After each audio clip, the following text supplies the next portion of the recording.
In this video, I'm gonna be walking through how to make Apple Watch speak time. Press the crown to go to your app library.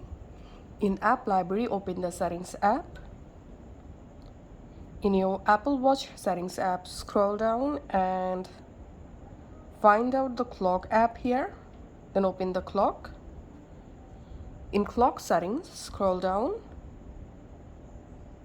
And here you'll find this speak time option. So just enable speak time here. And here you can select always speak, or you can just select control with silent mode.